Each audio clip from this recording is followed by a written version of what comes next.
తెలంగాణను sports hub చేస్తా అని రేవంత్ రెడ్డి ఊకూకే చెప్తుంటాడు కదా. అన్నట్టే తన సర్కార్లో ఆటలకు పెద్దపీట వేస్తున్నాడు. స్పోర్ట్స్ యూనివర్సిటీ షురూ చేసిండు. గురుకుల పాఠశాలల్లో ఆటలు ఖచ్చితంగా ఉండాలని ఆర్డర్ వేసిండు. ఇప్పుడు ప్రపంచ ఫుట్బాల్ ఆటగాడు లియోనెల్ మెస్సీని హైదరాబాద్ కు తీసుకొస్తున్నాడు. ఉత్తగా తీసుకొచ్చడే కాదు, మెస్సీ తోటి ఫుట్బాల్ మ్యాచ్ కూడా ఆడబోతున్నాడట సీఎం రేవంత్ రెడ్డి. అంటే తెలంగాణ పబ్లిక్ కు ఫుట్బాల్ ఆట మీద మనసు పడేటట్టు, మంచి మంచి ఆటగాళ్ళు బయటకు వచ్చేటట్టు చేసే ఉపాయం చేస్తున్నాడట. ఎట్లా సీఎం రేవంత్ రెడ్డికి ఫుట్బాల్ ఆట అంటే చాలా ఇష్టం కాబట్టి దునియాలోనే గొప్ప ఆటగాంతోని పోటీకి దిగుతున్నాడు. సరే, మంచి జరిగితే ఎవరు కాదన్నారు కానీ ఈ ఆటల పోటీకి కోట్ల కోట్లు సర్కారు సొమ్ము ఖర్చు చేసుడే ఏం మంచిగా లేదంటారు ఈ ముచ్చట తెలిసిన వాళ్ళు. అప్పట్లో ఫార్ములా ఈ రేసు కార్ల పోటీలు హైదరాబాద్ లో పెడితే దానికి అప్పుడు ఆగమాగం చేసిండ్రు కాంగ్రెస్ పార్టీలు. మరి ఇప్పుడు మీరు చేసేది ఏంది అని అడుగుతున్నారు. సీఎం రేవంత్ రెడ్డి సొంత కోరిక కోసం సర్కారు సొమ్మును ఖర్చు చేస్తున్నారు. దీంతో తెలంగాణ కొరిగేది ఏముండదు. రైతులకు, నిరుద్యోగులకు, మహిళలకు చేయాల్సిన పనులు చేయకుండా ఈ ఆటలాడేంది, అందగతల పోటీలు పెట్టుడేంది అని మాట్లాడుకుంటున్నారు తెలంగాణ పబ్లిక్. ఏందో ఏమో పోన్రి.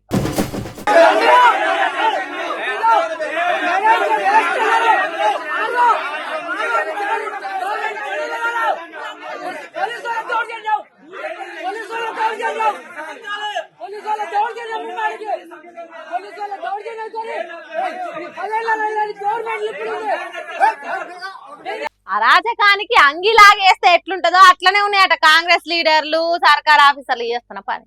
అందుకే కుమ్మక్కై బీఆర్ఎస్ పార్టీ సర్పంచ్, వార్డు మెంబర్లు అయ్యేదానికి పోటీకి దిగితే వాళ్ళ నామినేషన్లు మొత్తం జైల్లో అన్నట్టు తీసి పారేసిండ్రట ఆఫీసర్లు. అందుకే పెద్ద ఎత్తున లొల్లికి దిగిండ్రు బీఆర్ఎస్ పార్టీలు. సూర్యాపేట జిల్లా ఆత్మకూరు మండలం పాతర్ల పహాడ్ అనే ఊరు సర్పంచ్ ఎన్నికలలో చేస్తున్న అరాచకం ఇది.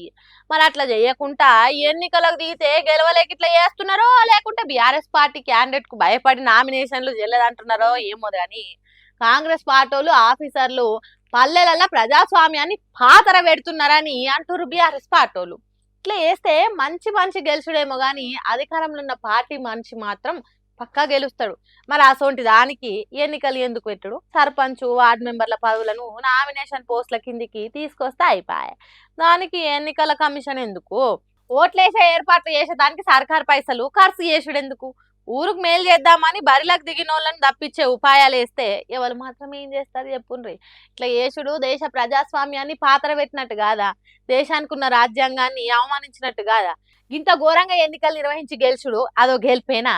కొద్దిగా కూడా రూల్స్ పాటించాలనే సోయి లేకుంటే ఎట్లా? సరే, రాజకీయ లీడర్లకు అరాచకం చేసైనా గెలవాలి అనే పట్టుదల ఉంటది కావచ్చు కానీ సర్కార్ ఆఫీసర్లకు ఏమైంది? వాళ్ళన్నా చేయాల్సిన డ్యూటీ చేయాలి కదా. కండ్ల ముంగట కావాలనే అన్యాయం చేస్తే ఎట్లా అన్నట్టు? ఈ దుర్మార్గానికి శరమగీతం పాడే నాదుడే లేడా? సర్పంచ్ ఎన్నికలు చేయబట్టి ఊర్ల పొంటి ఎన్నెన్ని చిత్రాలు జరుగుతాయి ఏమో పోండి.